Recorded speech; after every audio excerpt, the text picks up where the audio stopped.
OD, would you like to bring everybody up to speed on what happened last time we played, if indeed you remember? Well, last time we played, we discovered the lair of a young green dragon who we decided to defeat. And so we had a big fight. Decided to defeat. We went in there with absolutely no fear whatsoever. And there were a couple of interesting moments. I think at one point there was like 3 of us on this dragon. I think I had gone up there. Who else was on the dragon? Oren was on there, right? As well? Is that right? I think so. One other. I think at least 3 of us were kind of at least hanging on to the bottom of this dragon, one on top of it, maybe another one on top. And that kind of move helped us a lot because it hampered the dragon's movement and it enabled us to kind of take it down and finish it off. And a few of us grabbed, a few of us might have grabbed, so yeah, green dragon scale, a green dragon tooth, and then we discovered it has a lair, a cave at the back. I think it was behind a waterfall maybe. And then in there were some magic items. And so Vanasaur got himself a horned helm, level 6, and a vanguard great sword, or I vanguarded my great sword. Is that right? Yeah. And those were the 2 magic items I took. Maybe the others want to tell the world what their magic items were. I don't know. Maybe they don't. Anna, I can't remember. Anna, what did you get for magic? Do you remember? I got the Rending Battle Axe, which is really cool. And then I got, I got the Dazzling Plate, but in 4E, I can't use plate, so I need to figure out what to do about that one. Because I forgot. So I can fix that right now. I think we just shifted to. Because the easiest thing to do would be for me to add plate proficiency there, which I just did. Okay. So now you have proficiency in plate. So you should be able to use it if you want to. I'm wearing it, I think. Let me double check. But yeah, that was the magic items that I got. Yeah, your AC is 19 right now, and that's +7 from your armor. So that seems like you're wearing plate mail. But but it's so yeah, cool. Zoga, what did you get for magic? I got a Deathstalker longsword. Sweet. This weapon leaves a wound that is black and withered, which continues to plague an enemy long after the attack was made. Whoa. Oh yes, so I can. It's a daily power on this sword, but I can basically give someone the dim mock, the little brown recluse bite of doom. I also got Tactician's Chainmail, which adds a little bonus to my class features that give you guys bonuses to hit and initiative. And I got one more thing. I got a demon skin tattoo, which is this actually the dragon gave you a tattoo? Well, as he fought the dragon and the dragon's Icarus blood spilled over him, it activated a tattoo he already had. Soaked into my tattoos. Yeah. When you spend an action point to take an extra action, choose acid, cold, fire, lightning, or thunder, and you gain resist 5 until the end of that encounter to that type of damage. That's cool. Yeah. Could come in handy. It could. And you also took the hunter's flint, it looks like. Oh, yeah. Forget what that does, but oh no, actually it's really good. This thing's neat. So you light a campfire using this flint that burns without smoke or sound. It's like a magical bright light in a 10 square radius. It's invisible, so if you're outside of the radius, you can't see this campfire. Wow. So that's nice. Yeah. Super handy. handy. Makes me think of the lizard folk. In a scary woad, you know? Yeah. But it's got if you're outside the 10 square radius, so that's 50 feet out. So 100 feet across. That's cool. Just enough room for a party of humans trying to make it through. Yep. Lavellis, what did you get out of the dragon's treasure hoard? Well, I got some nice things. I got the snazzy pair of boots I'm wearing. These boots of free movement, which they give me bonuses against saves that would have me like slowed or restrained or immobilized, which is neato. And on top of that, they give me the ability to, I think it's once per encounter, I can give myself a save so that I don't have to just keep waiting, which is great because I've had a history of not making saves. On top of that, I also got, I'm skipping to the bottled Twilight because I'm saving the best for last.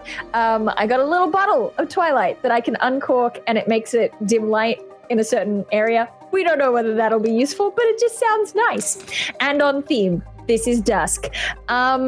And I also got the Avenging Ash Totem, which very on theme for Lavellis and Madame Crisco as a combination.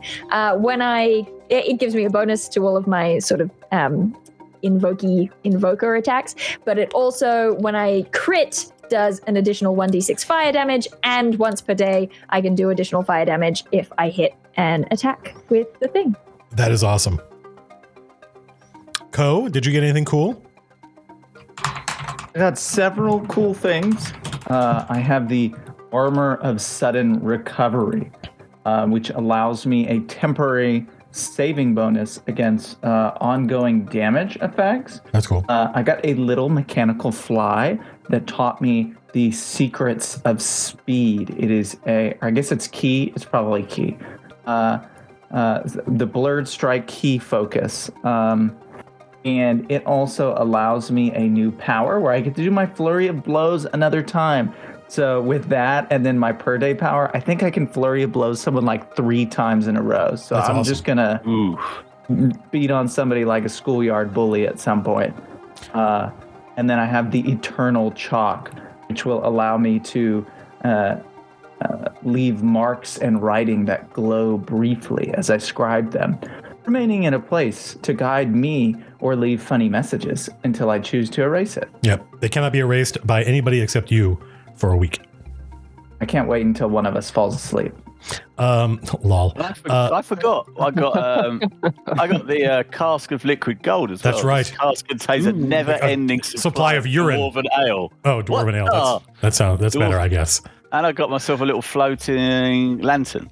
The floating lantern's cool. Oh, yeah. That's going to be really useful for you, actually. Great for Vanazor. Right. Yeah. I can't see anything otherwise. Nope, not at night. You can't. Dark. Yep. Also, Ko, with your little fly, the Blurred Strike key focus. You have a daily power, which if you move at least half your speed during your turn, you activate the daily power and get +2 bonuses to all your defenses until the end of your next turn.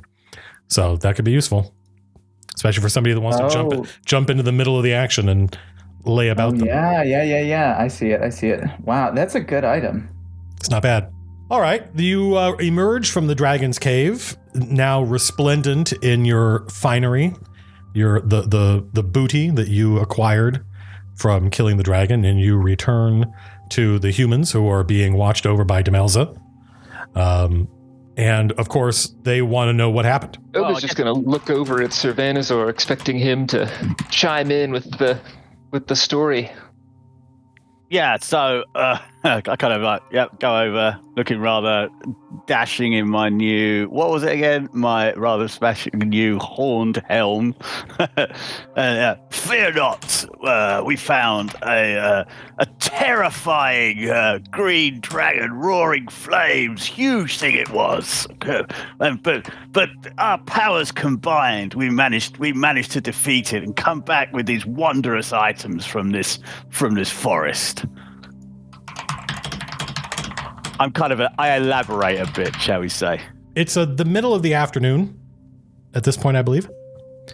And what do you folks want to do? You're in the middle of the forest. So we were going a certain way, right? When South. Yes.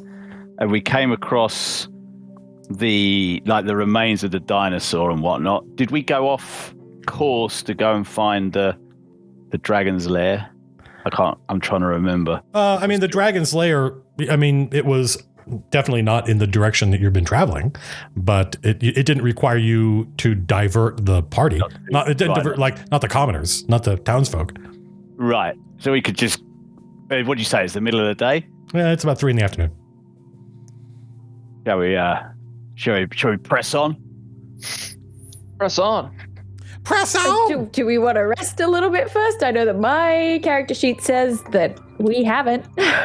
I can give you guys a short rest. All right, you folks continue traveling. How are you guys going to... I assume that you're still sending out Lovelis as a scout. Is anybody else scouting with Lovelis? It's daytime, right? It is daytime. Although here in the forest, the trees, the canopy of trees is pretty thick. So even in the bright sunlight, it never gets that bright in here. Also, if 2 other people want to do it, they can do it. I'm not stealthy, but I do have a really high perception. Same, yeah. And good athletics. I don't know why in my brain, trying to read ahead, it sounded. My brain thought you were going to say I have a really high personality. That too. That should be a stat. There should be an RPG where one of your stats is personality. Well, my strength stat is strength of personality. Force of personality. Yes. Physical force of personality. Yeah, my stealth isn't. I've got nothing to it really. So I have really good stealth, so I'm happy to scout. But I it's also basically want somebody Ko else is to stealthy shine. and the rest of us aren't. I'll scout ahead. yeah, well, Ko and Zoga then. Yeah, go on. Ko and Zoga. Go ahead. So Ko and Zoga head out about 30 feet ahead of the rest of the group. And this is your normal pattern, far enough out that they'll notice anything before the rest of the party does, but not so far away that they can't get back to the group in an action. And you spend the rest of the day making your way through this quite thick forest. It's almost at this point in the forest, things are autumnal. It's the leaves are turning color, and it is almost jungle-like. It's so thick, and it's getting quite difficult to make progress.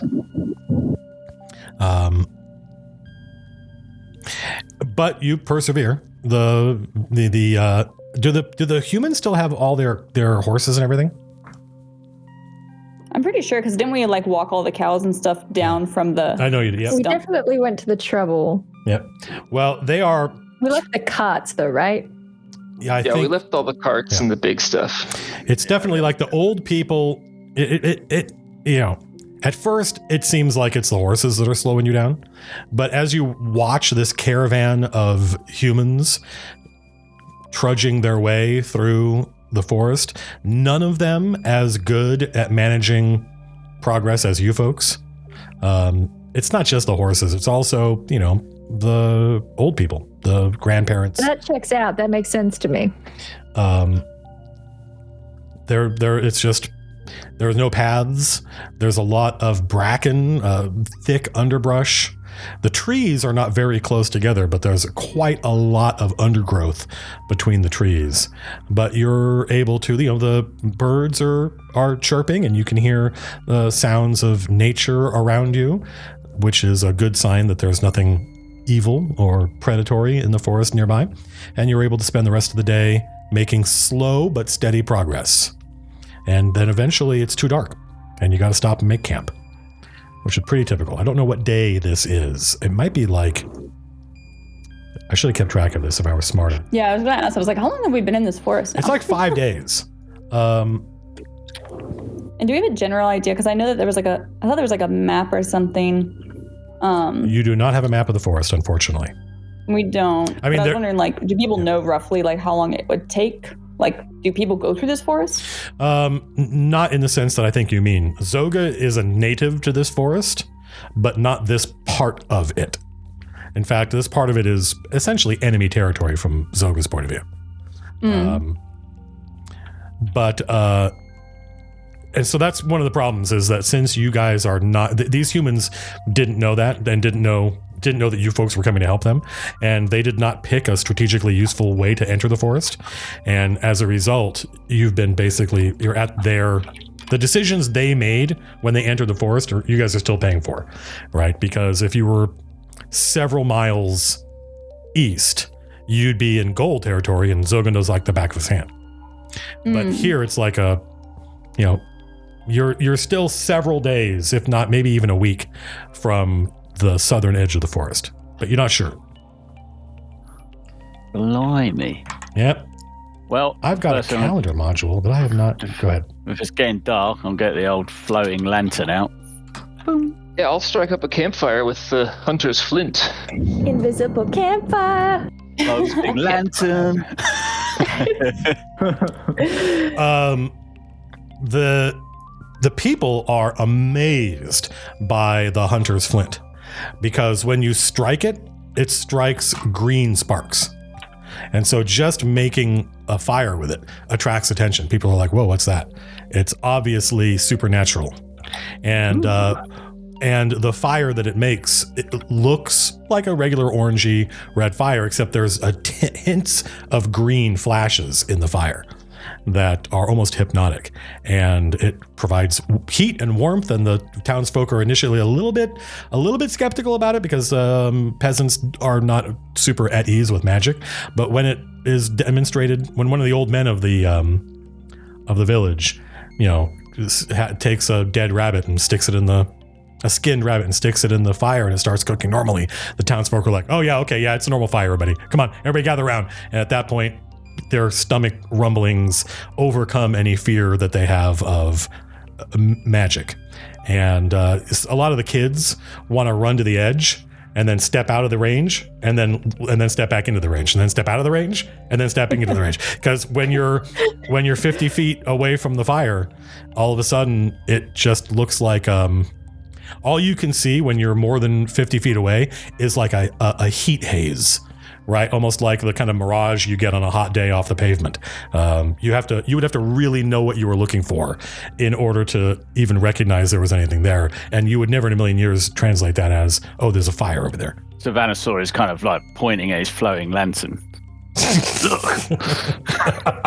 Anyone? The townspeople are like, they look at it and they look at your lantern. It's like it's hard to describe their attitude. It's like skeptical, right? They're like, that's interesting. What's that? Is that dangerous? Do we have to worry about that? It's almost like, imagine normal people in the real world who are afraid that like cell phones are going to give you cancer. Right? Okay. That's their attitude toward anything more complex than a pitchfork. They're like, what is that? Should we stay away from that? But the kids love it. The kids are like, they're like jumping up and trying to grab it as it hovers in the air. Yeah, I can kind of make it move around as well.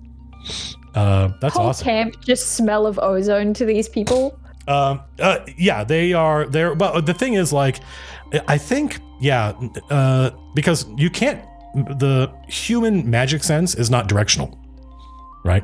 It's not as good as detect magic. It's just sense magic. And I think until the dragon's lair, I don't think any of you had any magic items on you. No, good point. So now there's definitely this like metallic tinge in the air, and it's coming from, now it's easy to overpower, right? The smell of cooked rabbit banishes it pretty handily, but it's something that the townsfolk associate with an ill omen. The smell of magic now. The smell of magic is an ill omen? That's as far as these peasants are concerned, yes. Oh, this whole adventure has been full of ill omens. I feel like they should just suck it up. They're not complaining. Okay. Well, so if everyone kind of feasting and stuff like that, I'm going to get the old cask of liquid gold out and kind of offer around Dwarven Ale. Somewhat stereotypically, as though this were a fantasy novel written in the 80s, the adult men of the village are like, oh, what is this? Oh, some magic is good. And similarly, the women folk, the distaff side of the village, all start to kind of roll their eyes and like, okay, great, wonderful. Yeah, okay, yeah. So I'm getting on along with the chaps then. Drinking a few beers. As it gets dark and it becomes difficult for people without dark vision to see past the edge of the light of the magical fire. Who takes watch? I can take first watch. Yeah, I'll take second watch. The townsfolk, like who's this asshole? Is it yeah, like Uther Deverell is like, this is amazing, more! Like, it doesn't matter how much, like, it never ends, it never stops, right? And so he just wants, he's perfectly happy to get completely shit-faced. We've all known an Uther in our lives. Uther might need an intervention. As the townsfolk eat, and some of them start to get their bedding out and get set down. Time passes. You guys eat. They eat food. They unpack some of their preserved, like fruit and stuff like that for dessert. Oren, you're on watch. Where are you when you're on watch? I'm just gonna sit.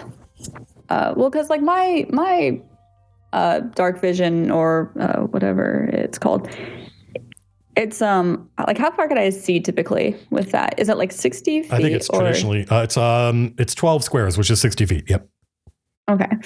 Yeah. So I figure like if I kind of hang out near closer to where like the edge of the fire that makes kind of sense. touches. Yeah. I can kind of sit there and like face outwards towards the forest and stuff like that, to kind of keep watch, because I don't think we have like anything tall or caravan-y or anything like that to like sit on top of.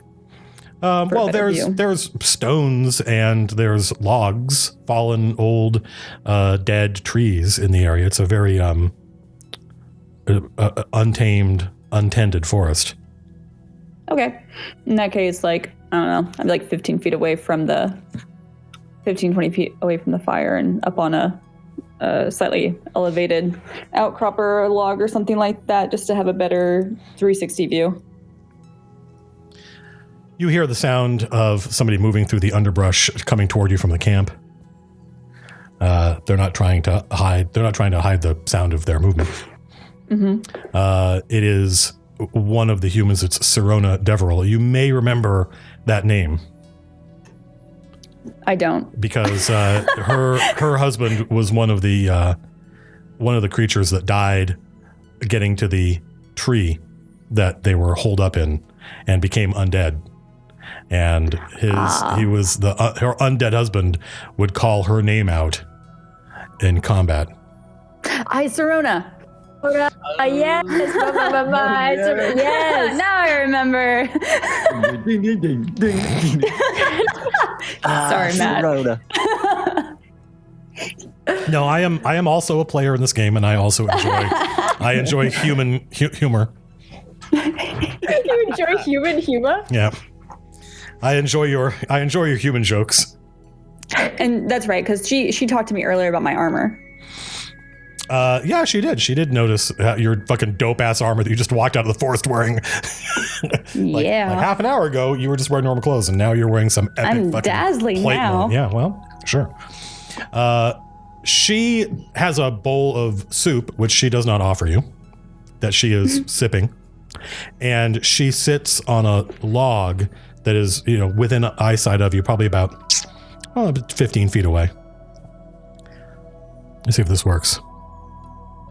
And she says, somewhat quietly, she says, I hope I'm not disturbing you. Oren's just sitting there, like, very calmly, because this is kind of like that meditative state that she goes into whenever she is, like, she doesn't sleep, right? Right, correct. But, she's aware of what's happening around her, and she says, no, you're not. She sips some of her soup and says, I didn't bring you anything because, as I recall, your people don't really eat. I appreciate your observance. There's a pause, and she's watching you. She's kind of sitting like halfway between you and the fire, and not looking at you and not looking at the fire, but kind of glancing over at you every once in a while. Like she doesn't want to look directly at you. She seems like kind of like shy. Do I because with the Or maybe like respectful is a better way of putting it. It's hard to tell. Humans are strange. yes. I think I'll try to do the polite thing that I've seen other humans do. And I'll ask, well, how are you getting along with all this?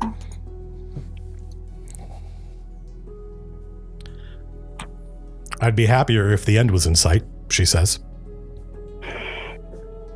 I think we definitely share that sentiment. She nods. And then there's like a beat. And she looks at you and says, "You don't like us much, do you?"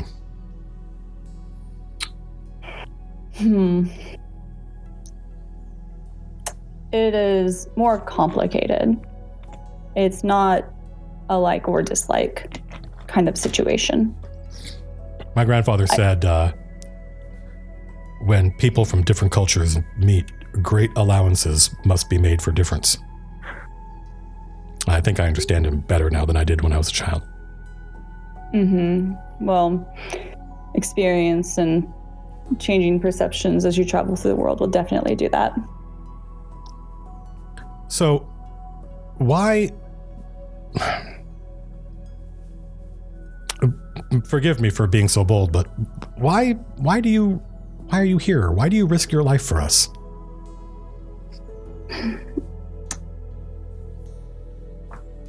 I will do my... She's just drinking some soup, sorry. Listening. That's not where I'm giggling, by the way. I'll do my best to explain, though I think so many of my people, my collectives, the way that we communicate it does not usually translate. So forgive me if it doesn't make a lot of sense, but so for all of us, for all of the Eldrin, whenever we are younger, which I am, part of our life journey is to leave our collective and to go out into the world. And I think this is very similar probably to some human cultures too. And then just add a character. Like it's like Rumspringen, basically for elves, except not like that one movie. It's just like not as crazy, I don't think. And so Orinta's tour, we go on this journey to experience more of the world ourselves, and also to strengthen our ties with the ebb and flow of the world as well. So we integrate with other cultures, and humans specifically is important for us because they are so unlike us. And they're also the most challenging because they have, we have energy sensitivities, and human emotions operate on a much higher frequency, and they're really they can be all over the place. And so that's very difficult, especially for those who are new to their journey outside of the collective, such as myself. So I'm still in like a calibration period as I try to navigate a brand new culture. And so I'm not very accustomed to human company. But I don't really have a good grasp on certain concepts that are very human. Even things like mortality are things that I'm still learning about, and the passage of time, and learning from humans on how to appreciate some of those things. So I'm here because I feel like there is something about this experience and going through it with you and your families and your peoples that is going to be important to me. You say mortality. You mean death? Yes.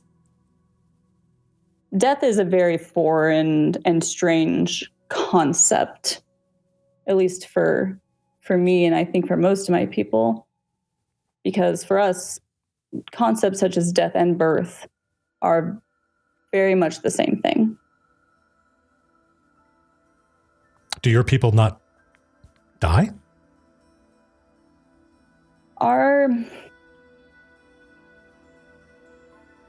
We are a collective because we have a shared memory between all of us that goes back long, long ago. And so we all get to learn from each other as time passes, but time passes in a very different way for us. So even if one of us are no longer physically present, they still live. Like, I think there's a saying where it says you don't truly die until your name is said for the last time. And so this way in our culture, no one's names are ever forgotten. You don't truly die until your name is said for the last. I like that, she says. Are you, she says, she's like frowning and thinking and says, what, how do you know Servanazor?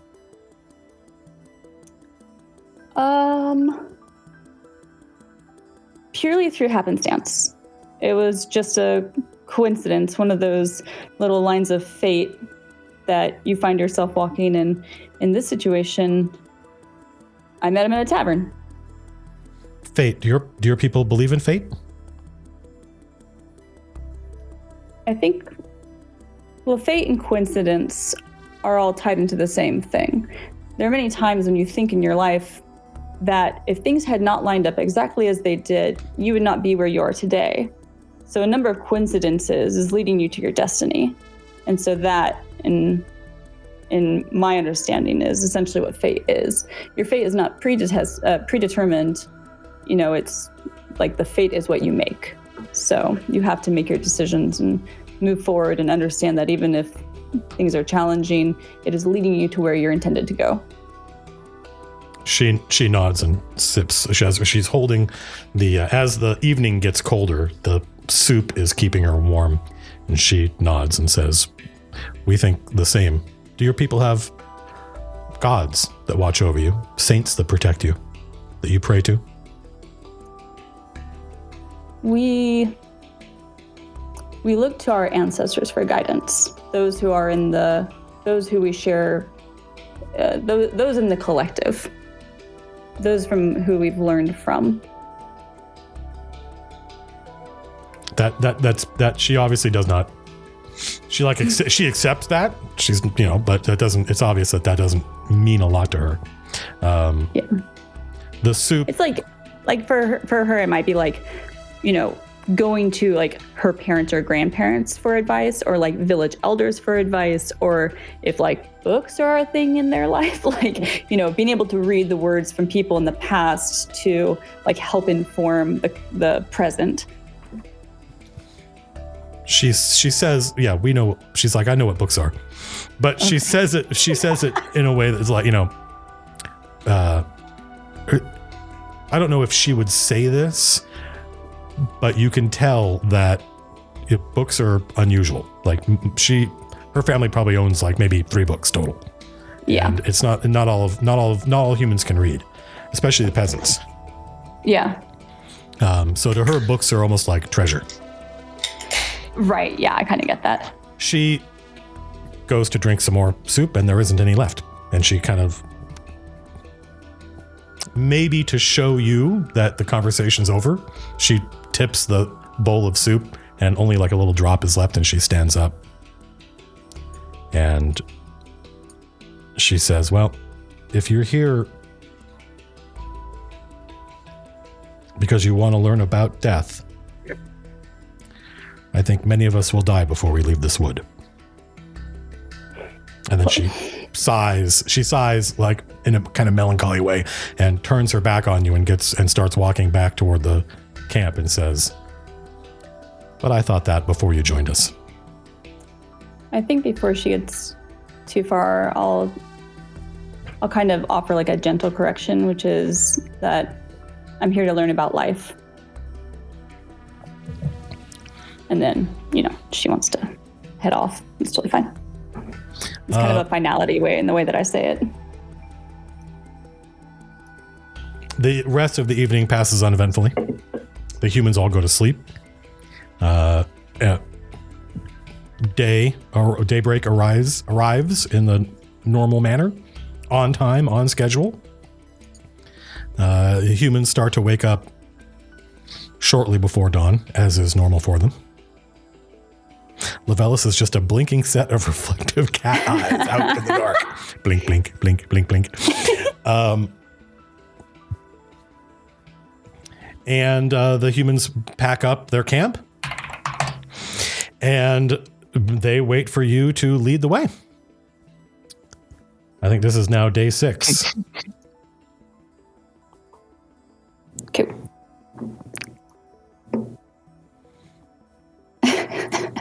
There's more. Wait, is this a magic ale thing? Yeah. Did I miss something? Yeah. It's basically a never-ending supply of dwarven ale. It was in the dragon's lair. Yep. Cast of liquid gold, so I got it out. Can you imagine, like the financial opportunity that exists with that? You could turn it into a tap, and you could just pour ale forever and not ever have to buy it. I think that's a cool idea. Get a shop. Whole adventure could spin out of that. You get a shop, get a tavern, you have unlimited dwarven ale, and then the local mob want to come shake you down because you're ruining the business. You got to align. You have to unionize with the other food vendors in the city, including that dude who sells the chain links. The sausage, the apple caramel sausage. Yes, the caramel. That's right, the caramel sausages. Servanosaurs, where the beer never ends, and the sausage tastes sweet. Oh no, wait.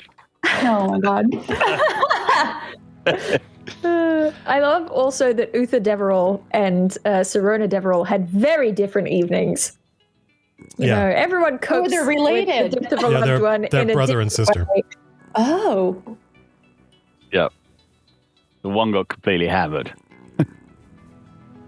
Yeah, correct. Hammered. Well, he tried to keep up with you. That's why. And none of these people have a constitution or anything like. Actually, I have no idea if I should have made you guys make some rolls. What kind of dungeon master am I? Wow. Right? Totally taken out of it. What's that word that you use? The big word meaning to be. What's that? Verisimilitude? What's that big word you you. use? Verisimilitude. Broken. What's that Which big word you use? NPC's that? Verisimilitude. Yeah, that's a good name. That's a good name for an NPC. Dreams shattered. The illusion is broken. Although you have a 16 con, which is higher than any of these people, so you would definitely be able to stay up all night drinking. You folks head out. So who are the scouts? Levelis and Zoga? Ko and Zoga. Ko and Zoga? Yes. Zoga. Ko and Zoga. Ko and Zoga. Gorgonzola. Will you please join me, Ko and Zoga, in the secret chat stream? Oh my god. Ko, Zoga, as you folks are moving stealthily through the forest, trying to make sure that you are ahead of the party, and that anything weird happen. Actually, let me grab. Let's see if this works. You come across a figure suspended about 20 feet above the floor of the forest, hanging between two branches of two nearby trees, and it looks like this. Oh, son of a bitch. Is that a gold thing? No, this looks like the work of some blood skulls. The figure is an orc, and those aren't wings. That's his skin that's been peeled back and flayed while it was still alive. Somebody blood eagles somebody.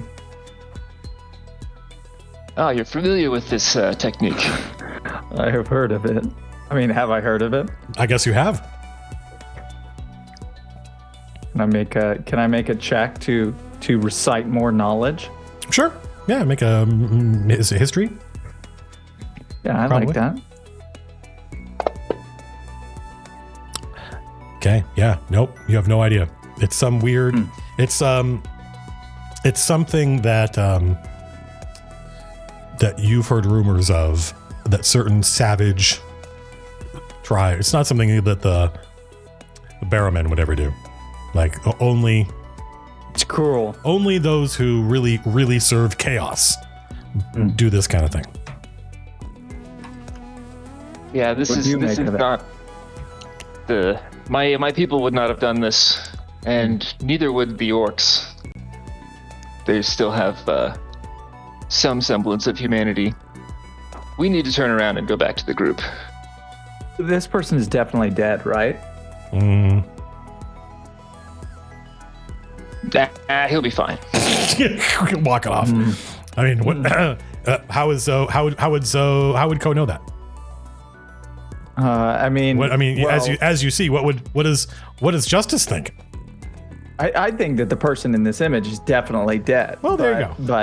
But if it was moving or a little bit of a mercy killing is something that, if it was still moving, would be appropriate here. No signs of motion. Okay. Yeah. There are flies buzzing around this creature. Ugh. Crawling, along its skin, in and out of its open wounds. There's no blood flowing. I take my club off my back and nod to Zoga and kind of crouch down as I start to move back towards the others with him. Ko and Zoga return to the caravan, And they're dead. And as soon as they walk out of the forest, the caravan of humans stops. I motion towards the group. We're huddling up. I want to call Demelza over too. Oh, you know what? You didn't even have to. She would have come anyway. Doesn't matter. Behind you. Yeah, just constantly over your shoulder. Okay, so I walk over towards Zoga. Team huddle. Bringing Demelza along. Yeah, of course I'll join. I'm curious. Hello. We can't keep going this way. It's Blood Skull territory. This way is in just south in general? Yes. What Ko and I ran into down the track a little bit is sort of a Blood Skull Scarecrow, if you will. What is a blood skull? That sounds really cool. They're ruthless hobgoblins that live on the south edge of the forest here. The edge? And, we're close to the edge. Weren't you the one who was like, Yeah. let's go south, let's go out the south edge of the forest? I distinctly remember you, Zoga, being like, let's go south instead of north. The south is where we're trying to go. The south is where you decided we were trying to go.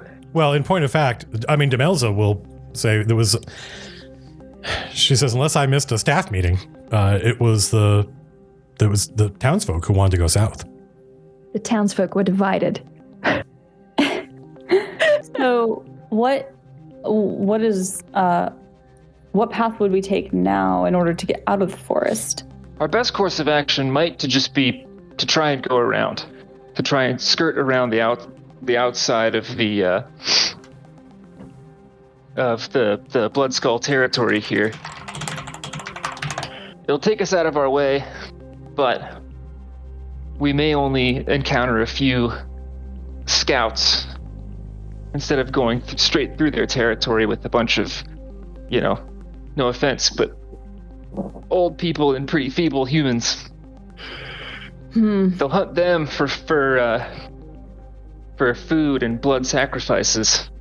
Do we know how Dust, large the of course. territory is likely to be? I don't know. It could be 10 days in either direction. God, Oh my! that's so many days.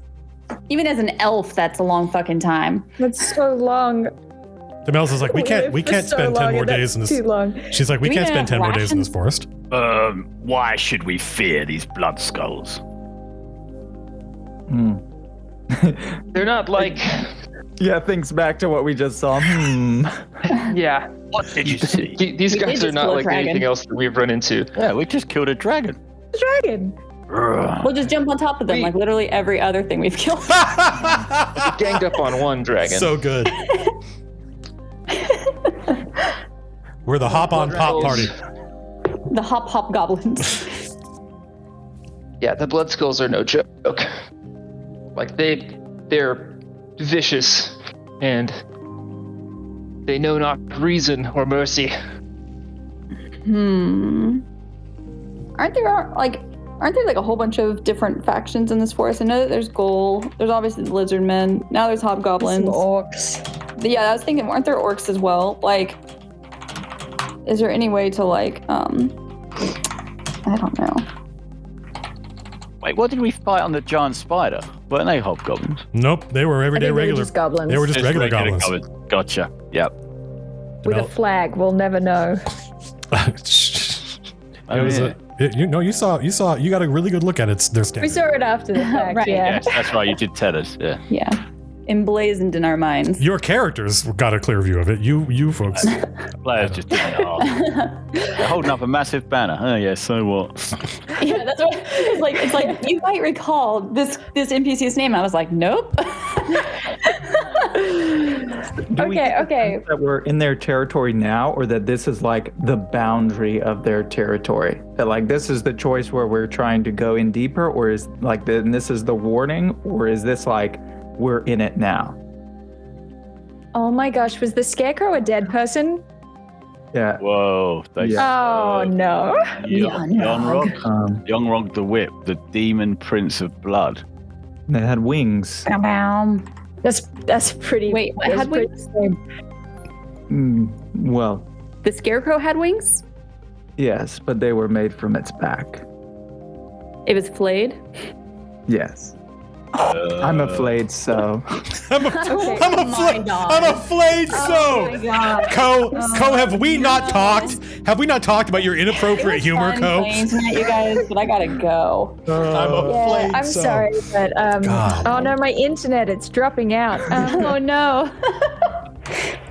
My Google Fiber's unstable. Oh man. Wait, so like it obviously wasn't a scarecrow, except in the sense that it was hung up and it was a body, a humanoid shaped thing. So was it a human? It was an orc. Look. It was an orc. Okay. Well, clearly we don't have any beef with them. They have beef with orcs, so. All right. I mean, what I'm concerned about is that we'll start, walking in one direction, trying to skirt around their territory, and it'll just keep going. Or we just run into a territory of another thing. Like Yeah. every time we take a step in this forest, we run into something. We have to head south, right? That's the way we get out. I think we're closer now to the south than we are to the north. Who knows what's east and west? Or have I gone mad, Zoga? My general impression of the map is that we're closer to the exit south than we are west, and west is like the next closest. But I might be wrong. That is accurate. Yeah. Okay. If we press on straight through, like straight south from here, Mm-hmm. we'll be out of this wood in 3 days tops. 3 days. Yeah. Change the font. I love that. I love that it translated her symbols into the elven symbols, which are perfectly obvious, but also at the same time very elven. Yes, the most elvish way of saying this is a completely different meaning than whenever I do it to humans. God. Okay, so when you say, Demelza says 3 days, we can do 3 days. Can we now? So when you say we can't keep going this way, what are all our options? Yes. Is sneaking an option? Fighting? Is fighting an option? Running really fast? Is that an option? Anything? So Can we Lavellis, sneak? Can we run fast? That's hang a on, really good stand by. question. Stand by. Fight these people. The dungeon master jot is that down. invoking privilege and interrupting. Lavellis, you ask these questions, and they're good questions, and you're asking them of Zoga. Like everybody in the party right now is sort of looking at Zoga, like, okay, well, this is your forest, bro. And Zoga stands there for a second, and his eyes sort of unfocus, and he just looks out into a random distance, and you all remember that he was hit by a black arrow, and then he kind of comes back to his senses. Continue. Where was I? What were we talking about? Oh my gosh. This has OD&D vibes all of a sudden. Right. That's bad, though. That's bad. Avoid that. I don't know what you mean, but avoid it. What did you see? me. Why are your eyes? We have to get out of here. Fuck That's everything right. else. That's right. How do you feel? Well, Jason's like, how do I feel, man? feel I'm like, fine. you feel fine. Like, no, you don't. No, you don't. No, you don't. Your eyes change. Let's go. Oh my God. Okay, so they don't do diplomacy. So, say, giving them the horses as an offering of slaughter won't work. What do they do? Distraction. What if we start a wildfire? Wow. What kind of elf are you? Let's burn down the forest. The flames of Eileen. I mean, come on, man. Fire is an important part of the forest's ecosystem. I'm just saying. That's true. We must clear the underbrush. Regeneration cycle. Yeah. Yeah, like what are the hobgoblins' weakness? What are they? Are they scared of spiders? Like, what is it? Actually, I'm gonna let me think on this. Can I do a roll? Yeah, See sure. if I know. Yeah, absolutely. Yeah. Give yourself +2 because you're pretty well familiar with the blood skulls. And then history. Yeah, sure. Yeah. I wish we had. There were different editions of the game had different skill levels or different skill types, and one of them used to be knowledge : local area, and I always found that really useful, like being able to say, my area of knowledge is this place here or some other place, right? What's the question exactly? Oh yeah, or what are they? I mean, the thing is, they're like cultists, right? Like if you guys ran into the orcs, that would be very much not a big deal, especially with Zoga in the party, right? Because they can be reasoned with. These guys cannot be reasoned with. Probably the only thing they're afraid of is their god. What does their god look like? Like, are we familiar at all with Yalrog? Yonrog. No, I don't know. Even Zoga doesn't know about Yalrog. Zoga knows that Yonrog is who they worship, but he doesn't Trying know. to pull off a C-3PO. What? I don't even know if he looks like anything. I was just like, what if we paint ourselves as cultists or something? We have a whole bunch of humans with us, so. Demelza looks back in the direction of the party, of the humans, and she turns to Zoga and she's like, "These people can't sneak through a forest. Kill two birds with one stone. Yeah, Get through the forest. Sacrifice those who can't sneak." Oh, Jesus. This is, it's a filter. It's a filter. The forest is a filter. If you can sneak, you get to make it through. If you can't, Exactly. you don't. I don't want this to become like a go-to, but I can summon the Hand of Fate again. Demelza looks at Zoga and says, "If you had to get through this territory, could you do it?" If I was alone, could I? Maybe. It's possible. It's not like. Put it this way. If we go straight through this territory, there's a likelihood we'll run into these blood skulls and that they will try to kill us and capture the humans and tear them apart and drain their blood to give it to Yonrog the Whip. And these guys are strong. Like if I was going through here by myself and I run into 2 blood skull scouts, I'd be in trouble. Yes. One-on-one, could probably take them. The group of us, we could probably take a group of them. But we don't know how many there are. You can't tell. This is where they live. There's a bunch. You're saying there could be hundreds? Sure. How many elves live in the wood? Yeah, exactly. I mean, there's probably traps, right? Like these are bloodthirsty hunters and stuff. Or it would be reasonable that their territory would contain something for capturing intruders, There's right? are there leeches in this swamp? You're not. I'm asking that. sorry. Why do you keep asking if there are leeches? Why do you keep asking that? I was about to say you're not in a swamp, and then I went, "Oh, right." Yeah, right. Our abilities have been tested on this journey so far, and I'm confident that we could, we could fight off some blood skull scouts. But if we take this caravan straight through their territory, we'll kind of be sitting ducks. We'll kind of be asking for an ambush. Well, and can't guarantee that guarantee that people won't die. You know, Demelza sort of like takes a step forward at higher risk. and like this is a rude gesture, but she points at you and says, "You're the war leader. How do we get through here?" To be frank, we wouldn't even I look be at here if she Demelza wasn't and I look here. at the people and I ask her.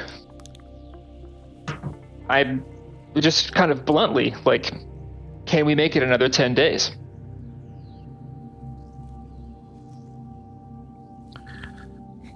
She shakes her head. Well, then, If the I next guess 10 are we'll like have the to. last 5, Probably. I mean, remember that the death that giant spider killed a couple people, and you were there for that, and they lost a couple people to the undead. They haven't lost anybody. They haven't lost anybody since then. They haven't lost anybody since you folks showed up. Remember, there was that hill giant that you guys did a good job of kind of heading off, so they didn't encounter the party. You guys killed the dragon, which you were in the dragon's territory, and so you're like, let's just fucking kill the dragon, so we don't have to worry about it. And that almost certainly saved some humans. The griffin, which is just a fucking wild animal, tried to kidnap an old lady, and then you guys are like, nope. So Jumped on him. to them, we look almost like invincible, right? Yeah, like So the people will the Demelza will say like those people will follow you, and she points at Sir Vanazor anywhere. all right, I'm just gonna kind of take a read from the immediate group in the huddle. Like, do you guys want to try and just press through? It sounds to me like we can't. It sounds like Zoga is legit just like, we will die if we go that way. So from where I'm at, it seems like the best option is to maybe, I don't know, scout a ways both west and east and see if maybe the territory dips off somewhere. I mean, I got the sense that we didn't have a choice. That if we go around, we're going to lose them either way. Demelza kind of quietly, not like under her breath, because I think you guys are within sight of the party, just of the caravan, just not within earshot. She says, if these people find out that we're 3 days away from safety, she goes, it doesn't matter what we decide, but we can't let them know that because they'll just... Don't tell them. Just go. I do agree that we should at least attempt to scout to the east and the west. And if we don't come across, like, because it seems like it would be better, like more preferable to deal with orcs than to deal with hobgoblins. So if we happen to come across where that border is with the orc side, if it seems more wise to take the risk through the orc side and continue further south, then maybe that is the plan. But if we don't find that new boundary within a day or two, then I think at that point we have to make the call to go through the hobgoblin territory. Yep. They might have to go kind of back, and then another 3 days, so a day or two. Then we're already up to 10 almost. Well, if we do, if we do just 2 days, and like we choose a direction, right? We use the hand of fate or whatever, choose a direction, and then from there, just travel a little bit just to see if we get into somebody else's territory that's not hobgoblins. So I think at most it would be like a 5-day journey from now until hopefully we get out of the forest. Versus 10. How easy would you estimate, Zoga, how easy would it be to negotiate with the orcs? Well, here's the problem. Like, by the time we got to orc territory, I mean, that'll be, that could be 10 days from now. We could be 10 days from just like, not this no man's land in between. I see. So the real big risk right now is that we could waste time and resources and then be in the same position at the end of it, but worse. Yeah, it definitely feels like the situation where it's like we just don't really have an actual choice. Because if we're trying to get out of the forest, we have to go through the hobgoblin territory because all of our alternatives likely result in a lot of wasted time and we're going to run out of food or something, or we could go. Yeah. We'll probably get into other fights with I mean, other we things. can find food. People live here. Like the forest isn't barren. We would be able. No, to and in find fact, food. the people can, the villagers are able to live off the land. And actually, the forest is quite robust with wildlife, game. You won't run out of ale. That's true. Get light Everyone real will be quick. plenty hydrated. So in that case, like, I guess, what are we worried? I mean, it would be obviously an extra 10 days of travel, but like, are we more worried that we'll run into other forest things? I mean, the issue is that, like, I don't know if this is a Matt answer or a Zoga answer, but like, there's not a fence that shows you where the edge of the territory is. So you'd be kind of making, Zoga There's would be just making his horrible best flayed guess. orc bodies. Okay. You would be kind of like, the way you would know, oh, we got too close, is you got attacked by a bunch of Bloodskull hobgoblins. And it's like, fuck, okay, let's keep, if we survive, now let's skirt around a little bit farther. And the fact that there's like just a shitload of nasty stuff in this forest, 10 days is just, it's an enormous amount of time. Okay, I got a couple Hear of this, Zoga. What's the worst thing you've ever seen in this forest? What's like the scariest thing we could run into in here in your experience?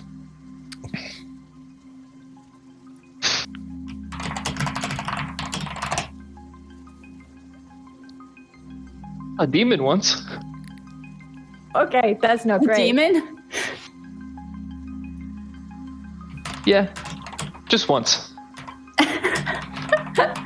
Okay, all right. So on a scale from, say, the lizard folk we totally destroyed to the demon that one time. Okay, the lizard folk being 1, the demon being 10. Where would you place the Bloodskull hobgoblins?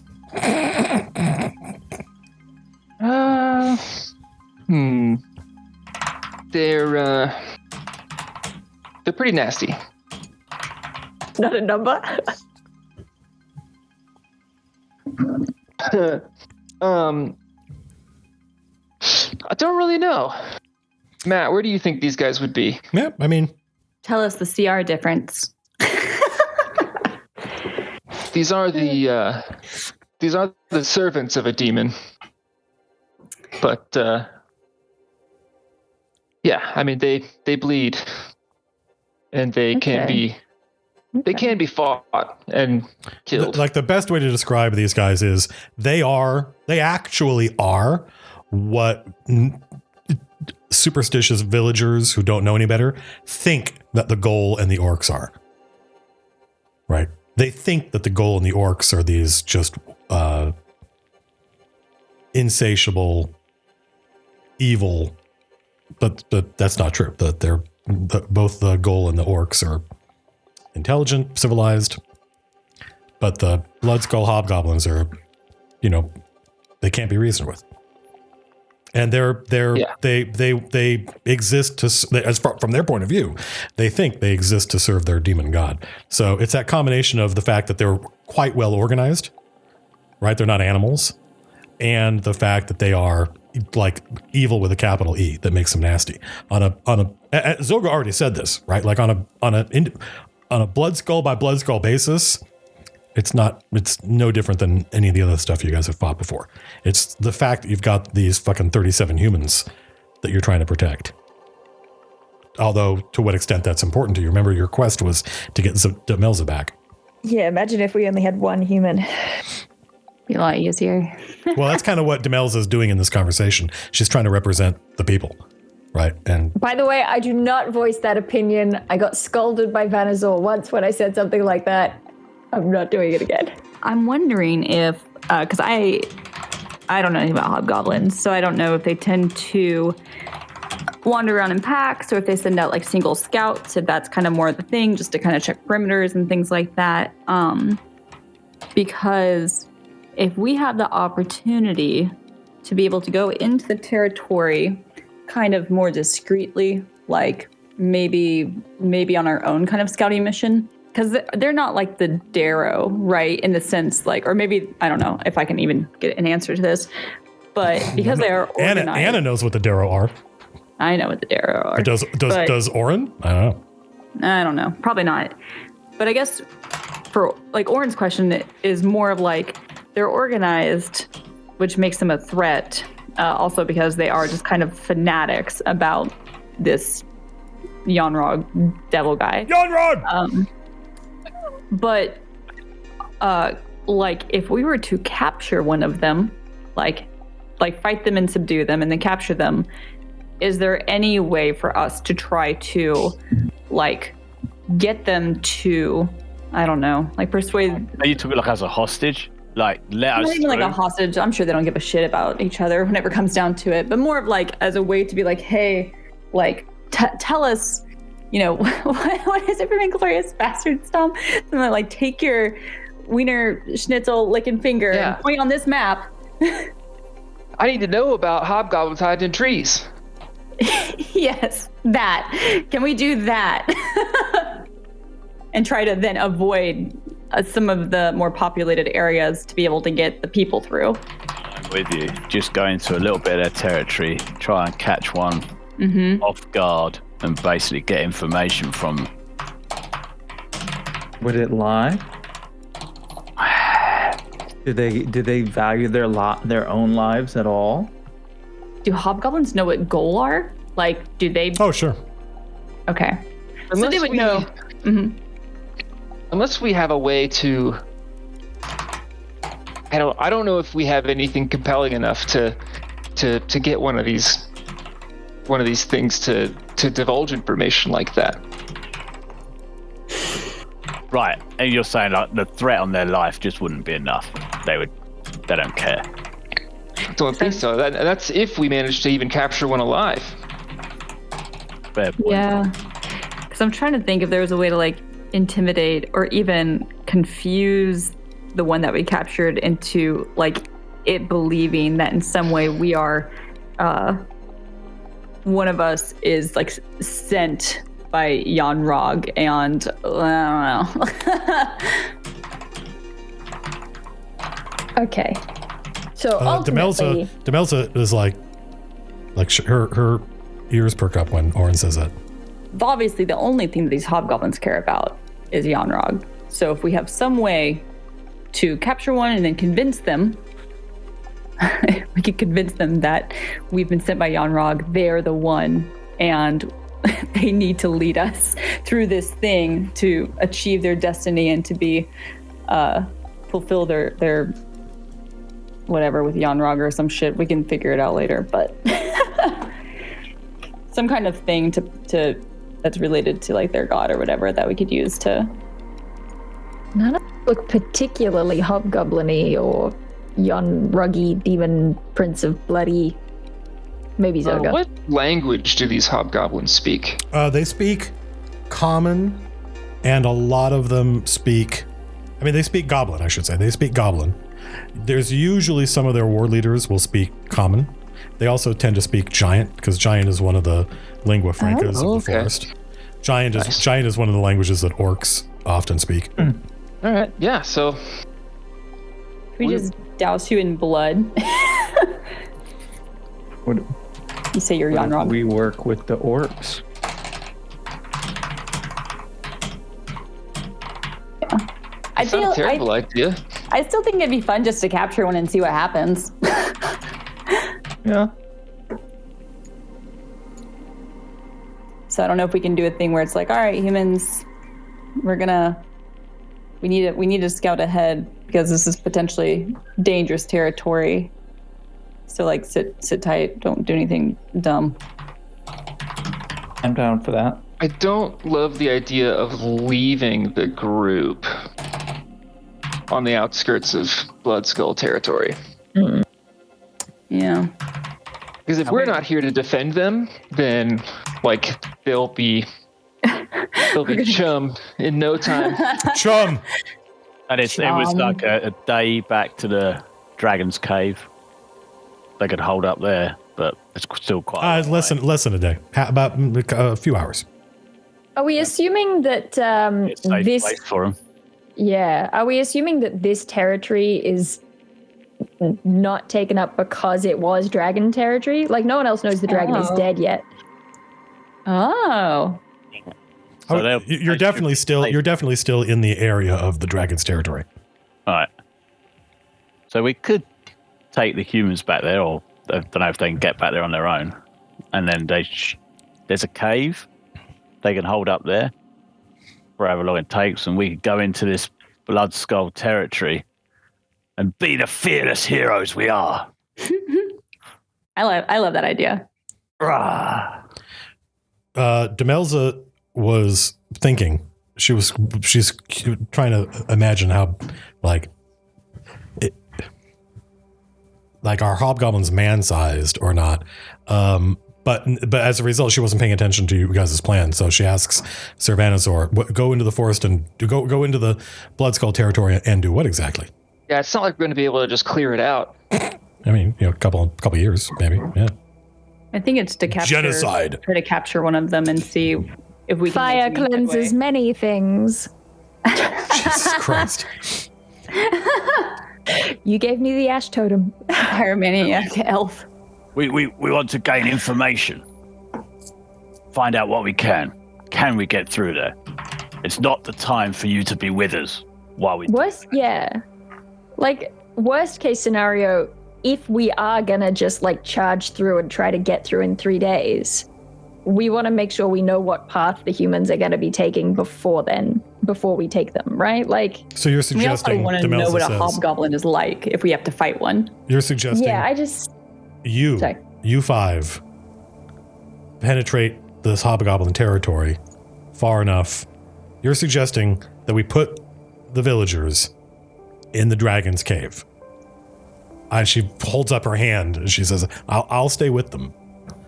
But then you lot are going to go into this hobgoblin territory looking for the next place to store, another safe place to store the humans.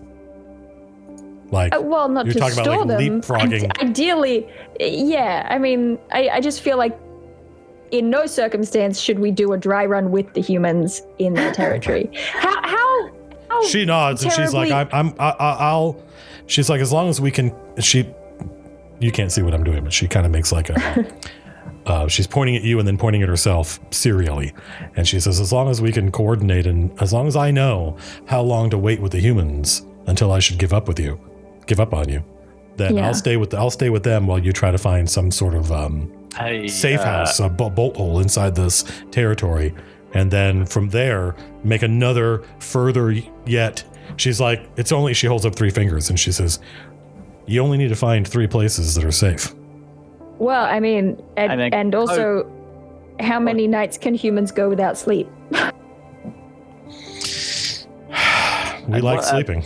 What about that? What's your magic marker that you've got, Ko? Is there a way that we can mark in case we don't come back? A way we can say this way is safe, this way isn't. So we'd mark something. Oh, I love that. On a tree. That's a good idea. Whatever it might be. X, don't go this way. I mean, it does go this way. Whatever it is. It does glow, but I do like the idea of We'll marking leave breadcrumbs. Yeah, we're going to basically leave breadcrumbs with the marker. I can't remember what it was called, the actual real name. Yeah, until I choose to erase them. Yeah. So we can at least try and lead them through. In fact, it'll last a week. That would mean we don't even have to go back for them, right? I think we might still have to go back for them. Maybe once, and then once they understand how we're leading them to the next place, if we can do that. You know what I mean? Well, I think in between, though, we'd want to be with them to make sure that they were safe from one safe house, basically, to the next safe house. Oh, right. Yeah, I see. Yeah, that works. Yeah. It's like we just leave marks on the trees. You guys got it. You're talking about basically making camps. Google Maps. Right. You're talking about finding a place in the Hobgoblin territory that is safe enough to make a camp. And Demelza says, we've got that fire. We've got your magic fire. Yeah. It just has, and she's like, it just has to be a cave or anything where we can store the humans. Store. She doesn't say store. Anywhere where the people will be safe. And then you can press on and seek further into this, get closer to the edge of this forest. This could work. That's the plan. Yeah. All right. Cool. Question: how mutilated did we leave that dragon body?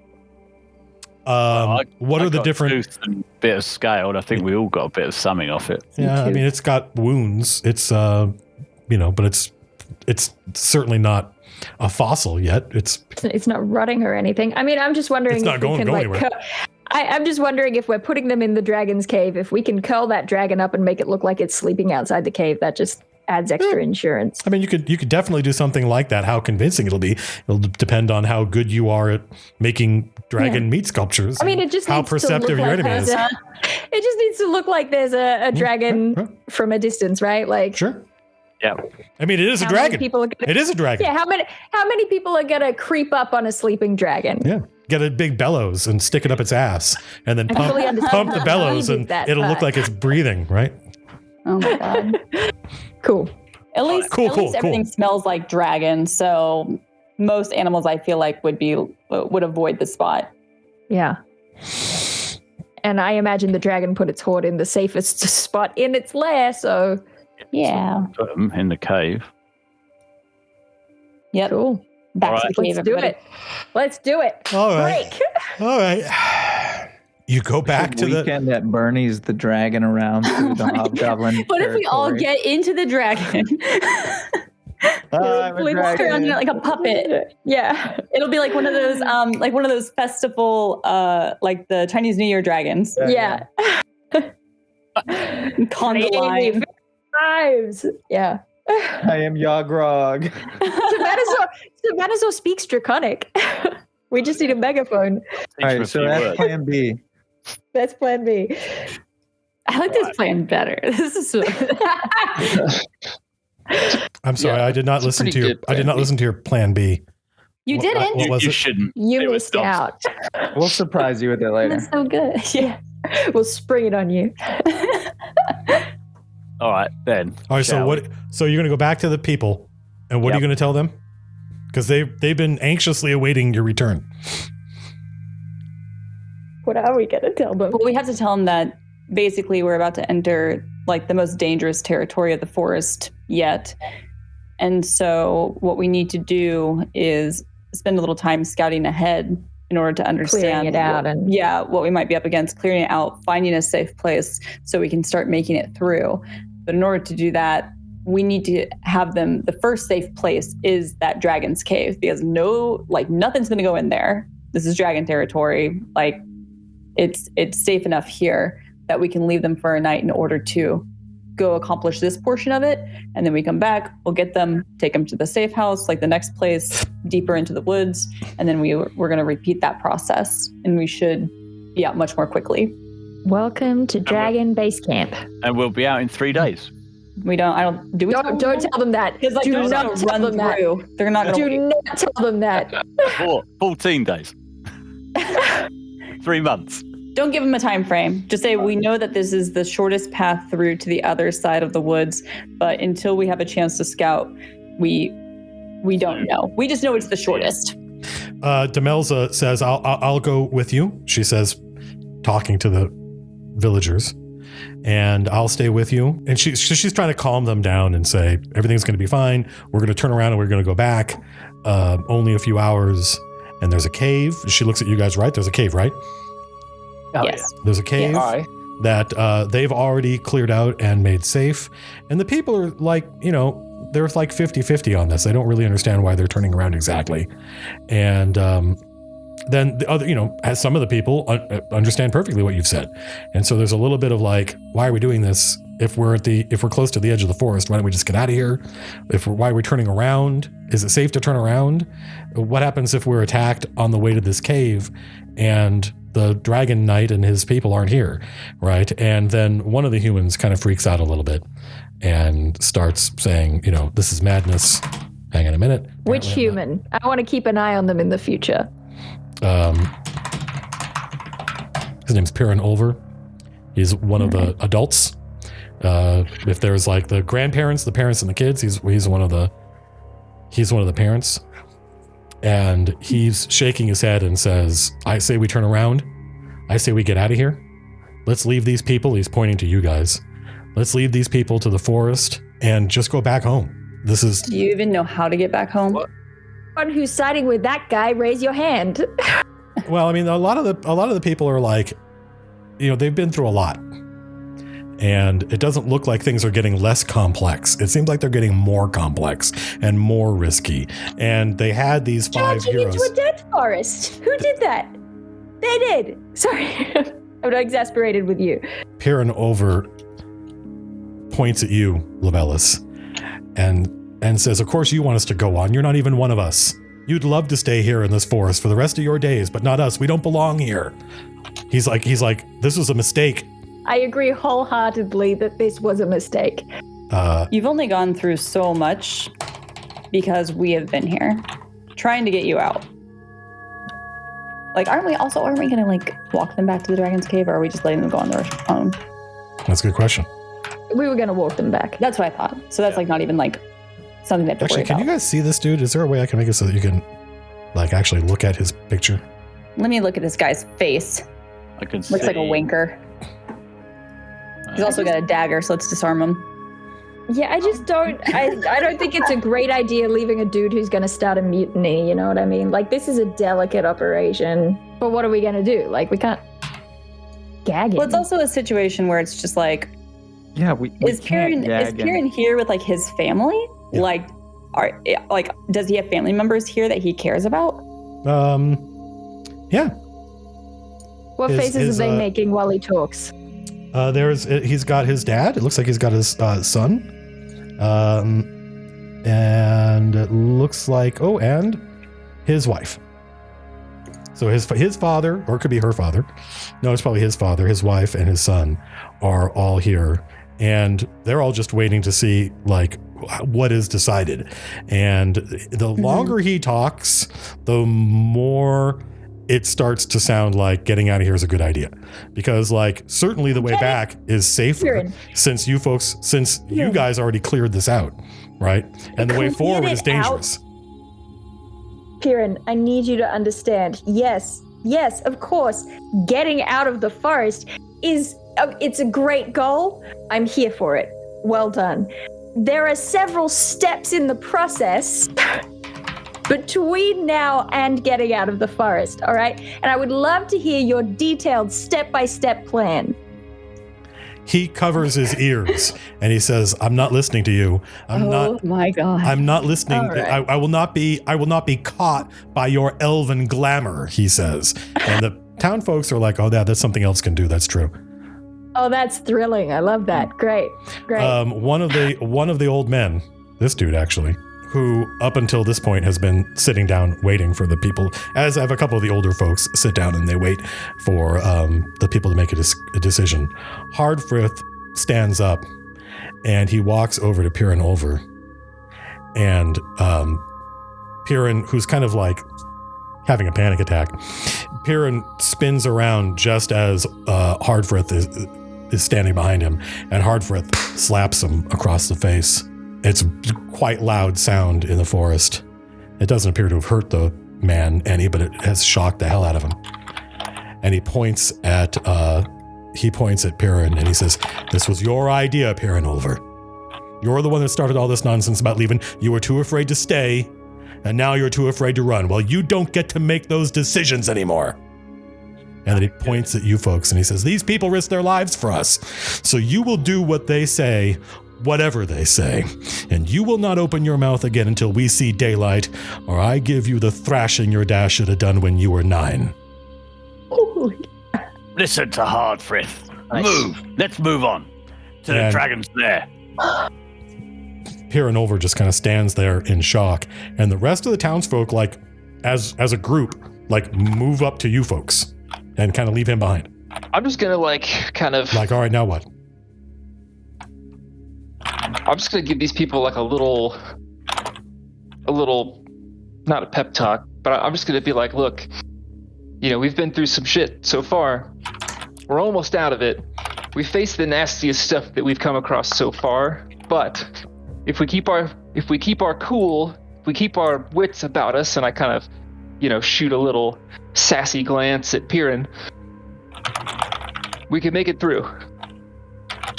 I believe in the power of us 5 ragtag people and blah blah blah. Inspiring stuff. Yeah. Okay. You gonna make some kind of inspiring stuff roll? Yeah, I'm gonna make an inspiring stuff roll.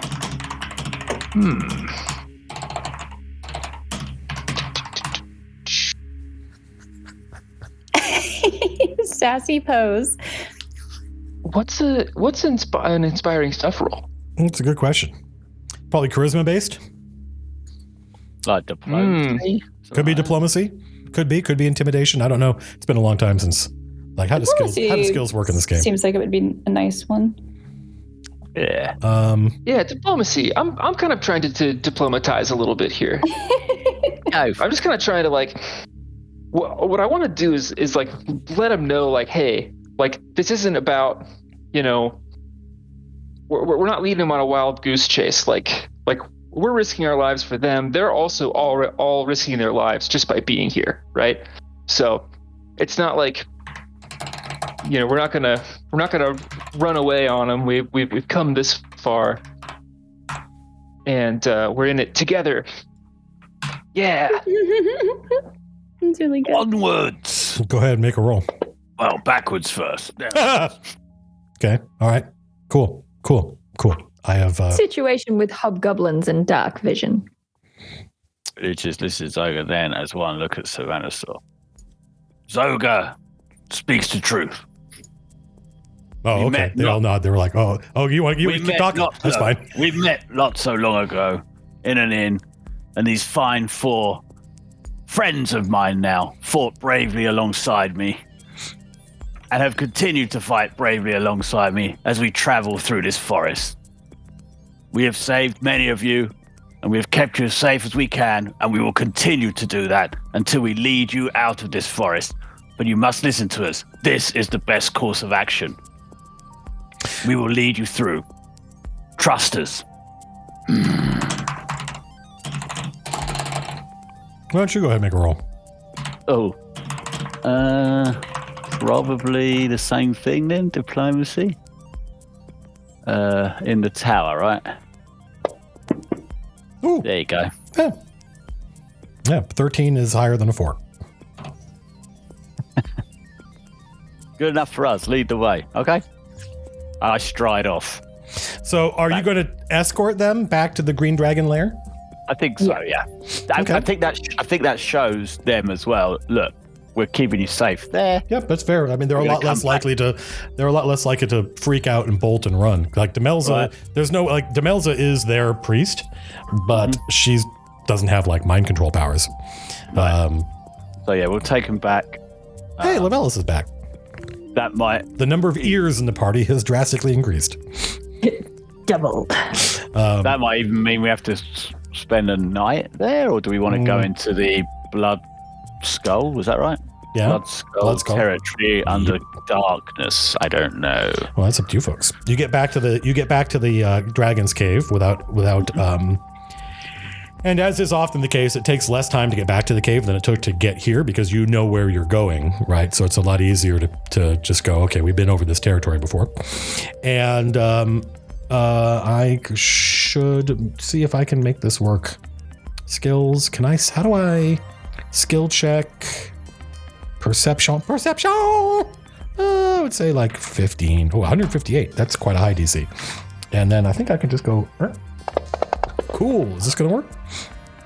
Do you guys see that? So many shadow dice. Okay. Shadow dice. So, Servanazor and Orin and Lavellis. So, yeah, actually, everybody except Zoga. You notice that the pile of midden, right, that the dragon was sleeping on, that had a whole bunch of there were weapons and stuff and clothes. Almost all of the weapons, armor, and clothes in here are Hobgoblin. Hobgoblin in where? In the Dragon Lair. Oh, it's Plan B is back on. All right, Plan B, baby. Plan B. They're terrified of this dragon. This dragon's been terrorizing them. Oh my Disturb the natural goodness. order. God, if only we could have trained the dragon. Befriended the Why did we dragon. kill this dragon? God, 3 movies to learn how to do that. he didn't even do anything to us. Neither did the griffin. Well, that's not true. The griffin did try to eat. The griffin tried to grab an old lady. That's true. Unacceptable. That's true. It all started in that pub. Cue the montage where we rig this dragon corpse up into a giant puppet that we can, like, you know, Yeah, Jesus. trundle through the forest. Yeah. perfect. Too bad you don't have Do it like Princess Mononoke style. what's that class that everybody asks about? Not the alchemist. The home ec? Puppeteer? no. Oh, blood. What's that class No, that it's everybody not. gives It's me not shit alchemist. about? It's Because it's not open, so everyone's like, where's your... Artificer? Oh yeah, the artificer. The artificer. Yes. Yeah, you need an artificer to like create a Rube Goldberg device Artifice to- things. To artifice. Puppeteer? Artificer would be pretty dope. So there's quite a lot of hobgoblin clothing and arms and armor in here. Clothing. Could we? Oh, yeah. I mean, Are we Could trying we to, are do we the trying to let's do it. photo in mortal this? The old Oh, disguise. yeah. let's do I it. mean, look, it can't hurt, right? You think it's better to wear a hobgoblin disguise, or to like? Can we even smear ourselves with dragon blood, or like put the dragon bits all over us? And maybe they'll smell it and get scared and run away. I mean, could we bring this dragon's head to them as like an offering or something? Oh, I don't think they get There it. are options. You could put it on my head, and I could talk. Yes, you'd be like a big mascot, Yeah. I'll just walk in at a massive dragon's head. and then they're gonna get scared, and then you can take the dragon head off, and you're still a dragon underneath. This dragon's all the way down. Oh, I mean- run away. even if we like the disguise doesn't hold up close, like we're gonna be better off if we look like we're blood skull hobgoblins going right. into I mean, like, worst case scenario, like- the disguises don't work, and it's just as bad as it would be if we didn't wear the disguises. Another question: are there like 30 sets of hobgoblin outfits here? I mean, there's a lot. There's certainly enough for it to be worth like doing an inventory. Because my follow-up question to that is, whenever we come back to get these fools, can we also dress them as hobgoblins? As we Just make have our way? A crew of 30 How long? fake hobgoblins How long are moving you going to through. root around They'll never inside notice. this giant compost pile in the Dragon's Cave? Oh, I mean, like I feel like we'll throw stuff on just to like, you know, get our disguises on, and then we can just ask Demelza like, hey, if this works, then that means that we're gonna hopefully we're gonna need to disguise everyone else when we go through, just to make it as safe as possible. Could you take an inventory? And then Yeah, that'll be she, off she was like, screen. well, I don't have anything else to do. So yeah. Exactly. Put you to work. Here's a question. Produce. If these hobgoblins Produced. if these hobgoblins Delegated. are scared of this dragon, right? How good is their sense of smell? Like, I wonder if that might actually work. If we just smear some dragon stuff on it. We gotta do this predator style. You know what I mean?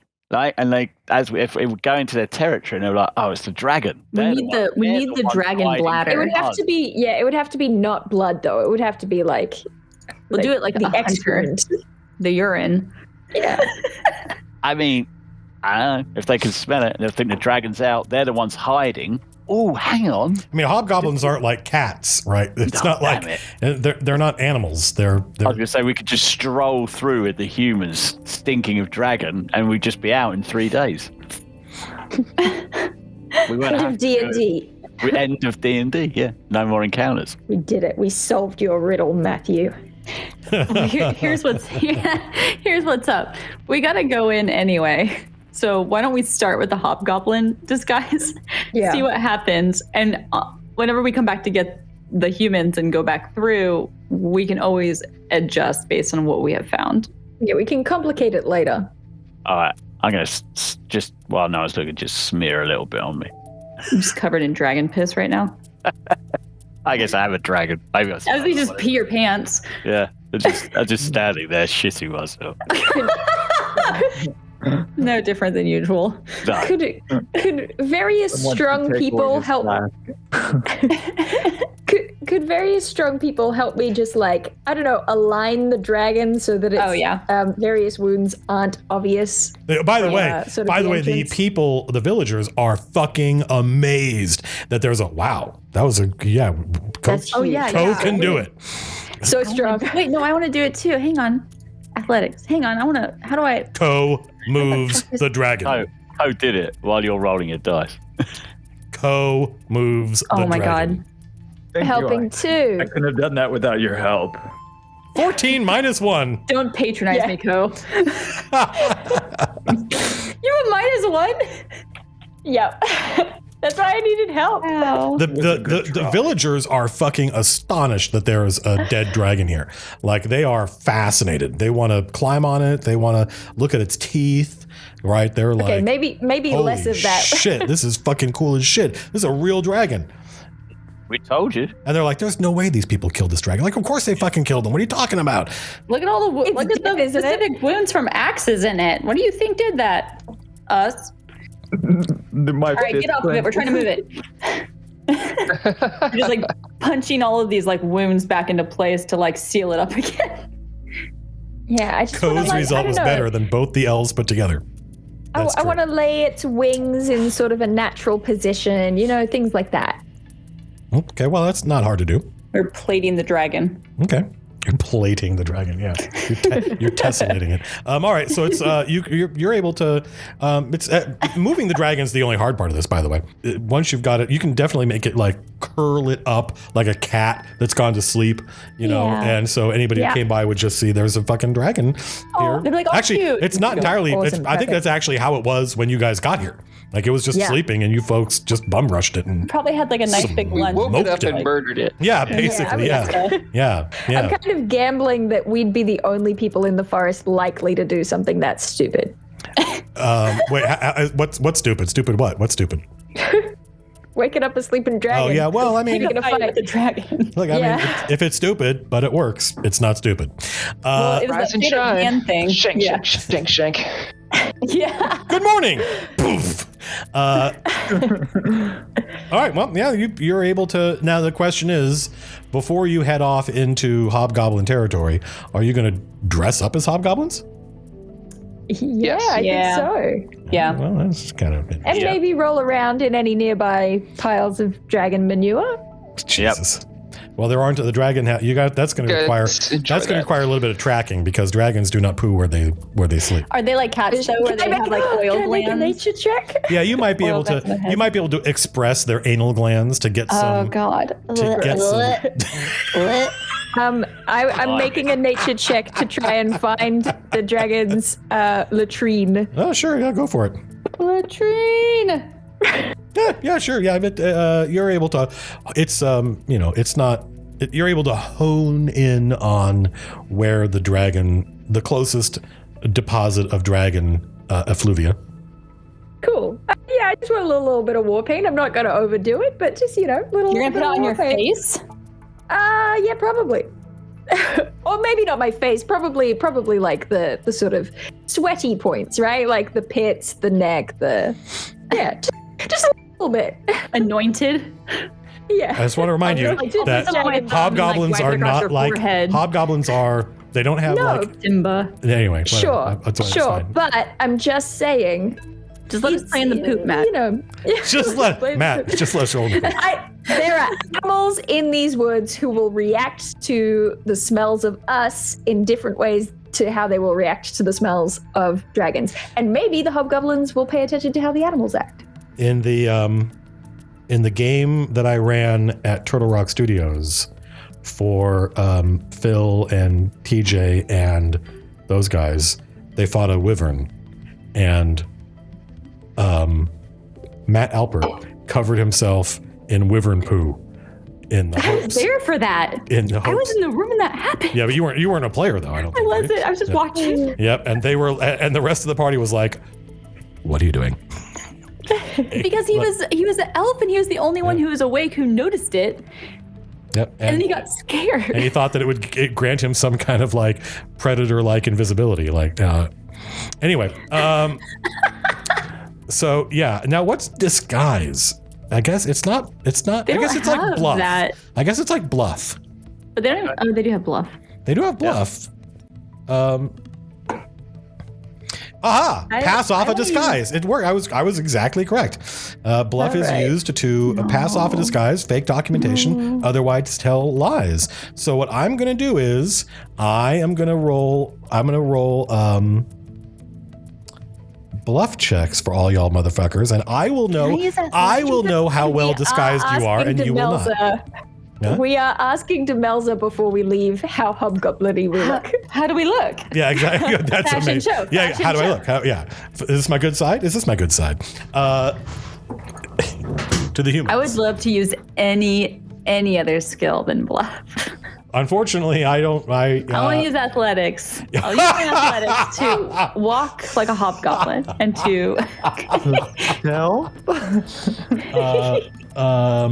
That I've never seen before. So that is not a ridiculous thing to suggest. However, I think that would be more appropriate for like a skill challenge, right? Where you're trying to come up with, where you're all trying to, you're trying to collaboratively come up with. And That sounds like fun. Can we get some of those? No. Oh. I think there. It's very likely that there will be a time in your quest to get your ass through the hobgoblin territory where something skill challenging like that will happen, and that is good to know. But for now, you're all making bluff checks. Well, we're not going to. I know the answer. Okay. Okay. All right. One of us is in like 3 times too small armor. Is there a way for me to? I'm pretty tall. Is there a way for me to? I wish there was a way for me to store these answers. I guess I could just make a note. Oh my God, Justice. So good. Oh my God. Yeah, Justice has pointed out our plan for leaving the markings. Yes. Lavelis cheered out by saying, "Well, don't worry, you'll all be dead anyway." Here's a plan to get you safely through. In my culture, no, you'll be dead. Demelza's like, I guess you look sort of hobgoblin-y. Wait, how's Demelza gonna know? She didn't even know how tall they were. That's why she's like, I guess. Should we draw a picture of one in the dirt? How much do we look like this picture we drew in the dirt? She'd be like, that's super helpful. You leave the people to their fate. And Polly very desperately wants to go with you guys, and she's grabbing on to Zoga's leg and saying, "Let me come with you. Let me come with you. Let me go. Let me go. Let me go. Let me go. I'll be good." These bows might be a bit too hardy for a warrior of your stature. Maybe give you a few more months to grow up and become stronger. I'll tell you what, if you could beat me at arm wrestling, you can come. Oh my God, you're going to rip her little arm off. I don't know my own strength. That's okay, kid. You got another arm. Zoga says, if you must fight one, are you saying this to the humans? Just like kind of quietish to some of the more able-looking fighters in the group. Jesus Christ, is that true? Co's jaw is probably just like wide open. He writes that's a bit of a turn of events. If you must fight one, try to finish it off at arm's length. They explode into a fountain of acid blood as they die. I mean, that happened, right? I'm so sick of acid. I'm so sick of it. I always get burned. Not with your new hobgoblin armor. Yeah. What's Lauren saying to? A little concerned that no one told me whether or not that was true or not. Just role playing, guys. Gosh. Just try and say something nice. Like I said, I'm in my calibration period with humans. I'm trying to figure it out. Nice. That's nice. Sweet. Did I do good? Is this how it's You did good. This is. It sounds like I feel this like is how we talk human. Did I do good? One role play, please. One role play, please. Give me a positive Or it one. looks to Vanazor and is like, thumbs up? Question mark? Get like a kind of like grimace smile. I'm like, I clean my eye. Being grimace like McDonald's or grimace like... Look, we will keep hope. There you go. Cool. She sounded kind of depressed, and I was like, well, probably shouldn't have told her all that shit about how elves think, because now she just is not gonna have any hope. Also, the bit about the acid blood is like, wait, what was that part there about the what? Yeah. Could you repeat that, please? Zoga's in one of his dream worlds again. Move, don't worry. You'll be fine. Eyes glazed over. We'll be back for you soon. Okay, you guys leave these people behind to their stupid fates. Anne Polly, you see Anne Polly is crying, and her mother is trying to console her. And Polly's crying makes Orin uncomfortable. And the other people are like, shh, shh, shh, shh. It'll be fine. It'll be fine. And one of the boys is like, come on, let's play on the dragon. And she's like, all right, I'll play on the dragon. No. But her heart isn't in it. And and that's the last thing you see as you leave the humans behind. It'll be in it once she sees the teeth. It takes it's close to dusk when you Dusk. make it back to huh? What? Dusk name drop. I said the name. Roll credits. It's close to dusk when you reach the marker that Ko and Zoga discovered. Oh, God. Turn around. Yeah, let's go. Place a hug on it. Trying to tell you guys. Jesus. Who's under there? Wow. Who's under the bag? There's The no good bag. news The is bag. it looks pretty old. It's an orc. Some poor orc. Pork. Man. Poor orc. Pork. Pork. Alas, poor orc. Alas, poor. Alas, poor orc. Alas, poor orc. The other white meat. Oh, my God. Don't forget to leave marks below which way we're going. Yeah, don't I go have to this way. talk. Just leave it right. A big, what was it? A big kiss right on the middle of the orc's Oh, chest. hug. Oh, sorry, I got it the wrong way around. I want to go this Yeah. way. X. Well, this should give you at least a small idea of what we're up against here. They're not the friendliest crowd. Yeah, right. We're definitely not on their Christmas card list. This is like gothic midsummer shit. I would say that, with the exception of Zoga, and to a certain technical extent, Ko, because this is the second time he's seen this. None of you, like the elves, Sir Vanazor, you've never seen anything like this. No one you know does stuff like this. None of the tribes or clans or cultures that you've dealt with in your life. It's excessively cruel. Like, we'll murder people, but Yeah. we're not about to hang them high. This seems a bit harsh. Oh yeah. Yeah, this is pretty These guys are disturbing. bad. Burying people is better than this. Yeah. It's a good idea that we did not bring in Polly with us in our war party. You'd love this. A single are any of you blood good skull at? Are any of would you? be her immediately? Are any of you skilled at healing? Actually, does the party sheet? I tell do. I Yeah. have a +7 in heal.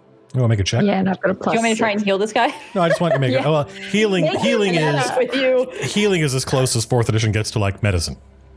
Oh, I've got no, I'm bad. +1.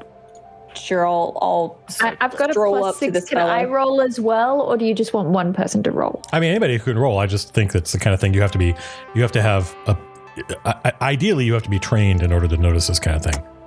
Yeah, I've got a plus 6. Yeah. Okay, well, So go I'm for it. slightly worse, but yeah. Do we roll Orin in the is tra- secret? You don't have to. No. Yay. Oh, I did. Both of you Oh, didn't even need my insurance. are aware that that this creature was alive when it was strung up here. You can tell that it still had the capacity to like struggle and it probably died from having its wounds picked at by crows and flies. Oh, gross. That's so gross. In fact, the closer you look, the more careful they were to brutalize and torture this orc, but do so in a way that would not kill him. Okay, I kind of see what Zoga means now. Right, so we head east. I think Orin's pretty affected by this in the sense that like the decomposing body is like not even on the ground where it could like return as like energy to the earth. So Orin's just gonna cut it down so at least it can be on the ground. Right.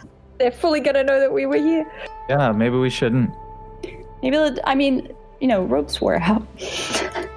I feel like we might intervene, but there's that desire to let you respect death in the way that you need to. Oh no, I'm intervening. I pull out my scissors and you're just gonna like grab I'm like, no. Wait, are you guys going to cut this thing down? Orin was going to, and I'm Preparing stopping to. it. Orin was going to, and you were stopping her? Like, here's the thing: is Do you have the power to stop her? Yeah, that's it. You are physically much stronger than me, so I'm like putting an arm on your shoulder and being like, "Don't do that." But like, ultimately, it's up to you whether it happens or not, because I physically cannot stop you, unless I like summon an angel of fire, right? Like, is it wrong to give this creature a more proper place to rest? this is very weird for me. I'm just okay. Wait, I'm doing this in Elvish. Oh wait, but then you'll have to type, and that's noisy. Oh, that's okay. Everyone else roleplay like this was in Elvish.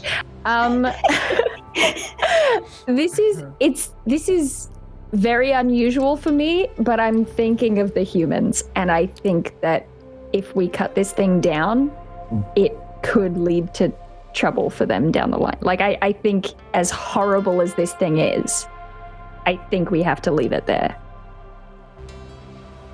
Okay. I put my So you're easily convinced. I like well, I mean, I don't have any particular kinship with this creature. And I doubt the energy that it would feed back into the earth would be that significant, so.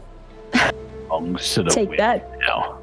It'll feed the birds already. It's fed the crows. It's fed birds. That's true. That's true. That's given a bit true. back. Oh my gosh. These things turn death into an art form. Yeah. It's this is some very, very much some Buffalo Bill shit. So yeah, going. All right, I'm rubbing the lotion on my skin. You should listen. You should ask next time you're in town. You should ask Jerry to do his Buffalo Bill impersonation. Oh no! Wait, you mean Ass. Deal. full on? What? I mean, his voice. He doesn't it sound like it puts the lotion in the basket. It's uncanny how much he sounds. Yeah, it's uncanny how much like he sounds like that actor. Yeah, what I'm gonna do is I'm gonna add you here, and I think whatever. Are we roll stealth? Have we done that yet? Did Demelza tell us whether or not we looked hobgoblin-y? She went, eh. We'll have to ask the first hobgoblin we see. Do I look right?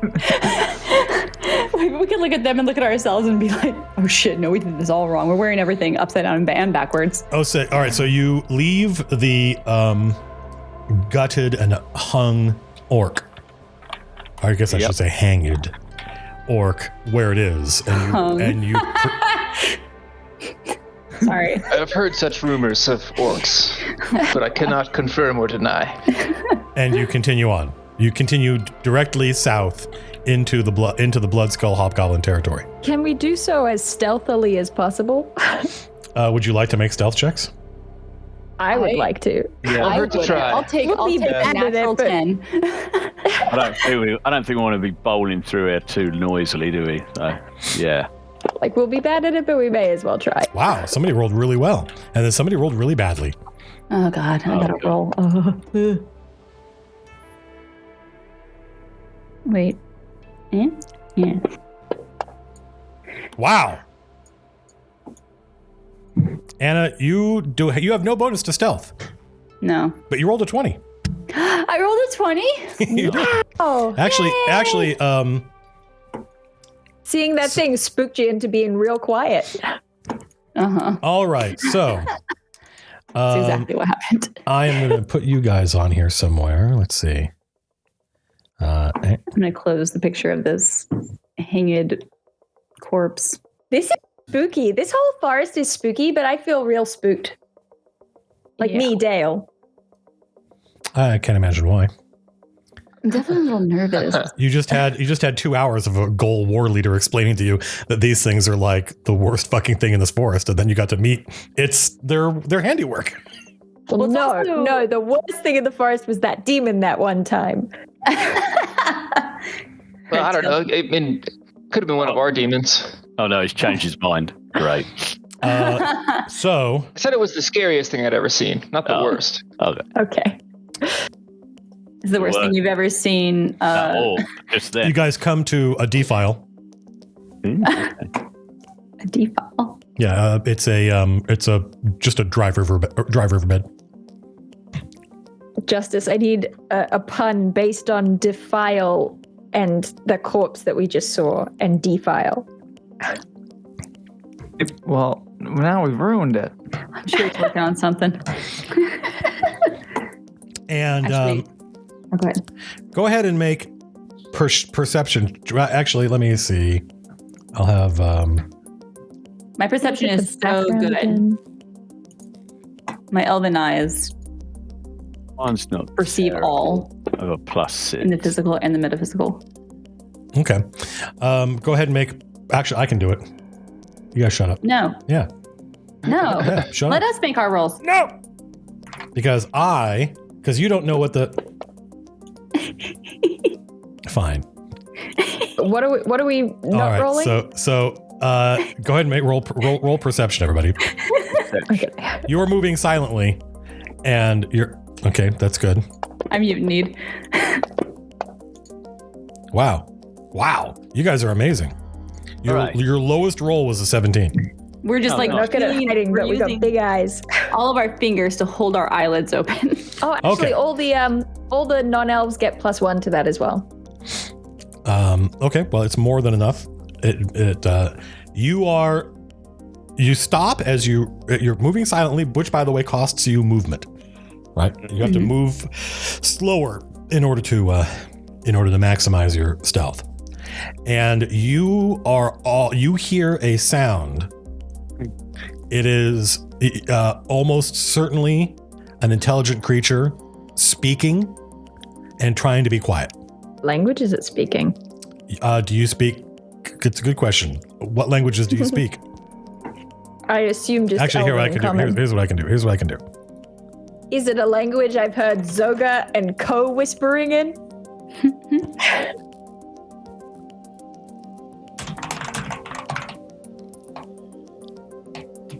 I see the little GM speech bubble thingy. Oh.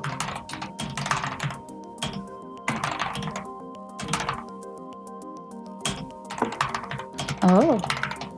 What's happening? Understood by no one. Oh my god. Okay. So All right. each of you hear this voice across the defile, right? So it's quite a ways away. It's someone trying to speak and not be heard. And you're like, man, we got the drop on these motherfuckers because we can hear them and they cannot hear. And then you hear Servanazor trip and fall on the ground, and his armor makes an enormous amount of sound. Oh no! I shouldn't have drunk all that dwarven ale before I came out. And also, I would recommend rolling higher than a 4 on your stealth check. Thanks. Oh my god. And it's initiative. I would like to remind all you that you can on your character sheet on the main page, you can grab the initiative thing and roll it and put it on a hotkey. So Yeah, I've got mine on a hotkey. I do think that mine also has... a hotkey you can grab a hotkey and it'll turn into a die and you can roll it like normal if you want to roll manually. So now the question is, who you guys heard them, but you cannot see them. Actually, yeah, I think you can see them. You can see a blood skulls. And he's got on leashes. He has 2 pet scorions, which is scorpion without the P. And they are like greyhound-sized scorpions. Whoa. And they have grasshopper faces and scorpion bodies. And this dude, can you guys see on the map where this guy is? Yeah. Yeah. That dude, are you back, Anna? Well, I can't am. see. Okay, good. Oh, they're way up there. Now I see. They're on the other side of the D file. I didn't have it zoomed out enough. And you notice, this is the first time you've seen a hobgoblin. They are the same size as humans. They are red skinned. And these guys have these like inverse mohawks where they have shaved. They've shaved in a thick line. They've shaved all the hair off the top of their skull, and then with sharp metal implements, they have then continued shaving until eventually all of the skin has been scalped off of them. And you can see in that stripe that goes down their head, you can see their bleeding skulls. Jesus. And there's this isn't something you can see, but if you kill any of them, you'll notice it on their dead bodies that they put this like this tree resin that's on the wound that stops it. That means it doesn't ever heal, but it doesn't get infected. So they're just constantly kind of bleeding. Man.